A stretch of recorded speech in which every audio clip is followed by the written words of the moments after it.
Magandang araw sa inyong lahat, nagbabalik ang TNT Trends and Tour Channel.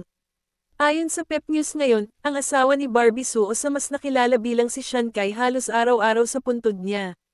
Marami ang naantig sa Malatil Death do US part na pagmamahal ng South Korean DJ producer na si Koo Jun Yap, o mas kilala bilang DJ Koo, para sa kanyang yumaong asawa na si Barbie Sue. Pumanaw si Barbie dahil sa influenza-induced pneumonia habang nagbabakasyon sa Japan, kasama ang kanyang pamilya, noong February 2, 2025. Siya ay 48. Nitong Lunes, July 28, kumalat online ang magkakaibang litrato ni DJ Koo habang siya ay nasa puntod ng Meteor Garden Actress sa Jinbaoshan Cemetery, sa Taiwan. Ito'y matapos i-post ng isang fan sa Threads ang kanyang karanasan ng personal na makita si DJ Koo rito nang minsan dumalaw siya kasama ang iba pang tagahanga ni Barbie sa puntod ng kanilang idolo.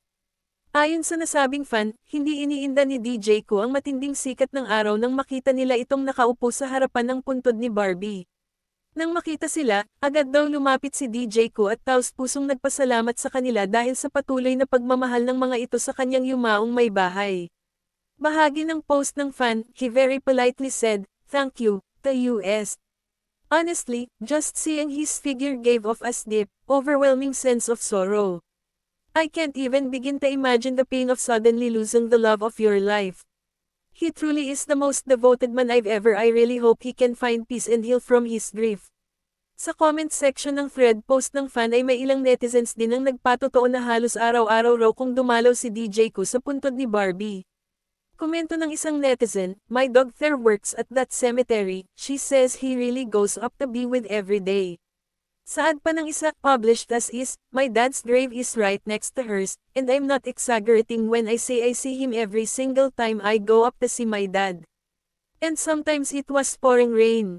Bukod pa rito ang ulat ng Chinese news site na Eteday na naghahanap na raw si DJ Koo ng bahay malapit sa sementeryo kung saan nakalibing si Barbie.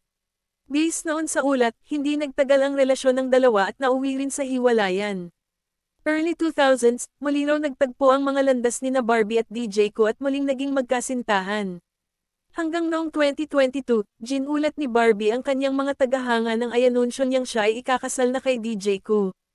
Ang kanilang pagpapakasal noong March 8, 2022 ay nangyari makaraang ma-divorce ni Barbie sa kanyang dating Chinese husband, ang businessman na si Wang Xiaofei. Si Wang Xiaofei ang ama ng 10-year-old daughter at 8-year-old son na naulila ni Barbie. Please don't forget to subscribe TNT Trends and Tour channel, click the notification bell to notify you in our next video, please like and share and comment down below. Thank you for watching. For me